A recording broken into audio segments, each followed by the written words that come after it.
李姑娘想同大家分享今早嘅一個啟發，關於放下。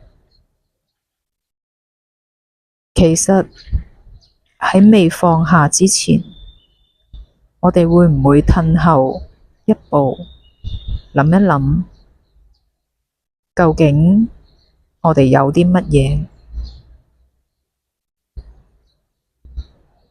所以先至要放下呢？你想放下嘅嘢，其實你係咪真係擁有呢？我哋先靜落嚟，睇下內心畀個咩答案自己。祝福大家。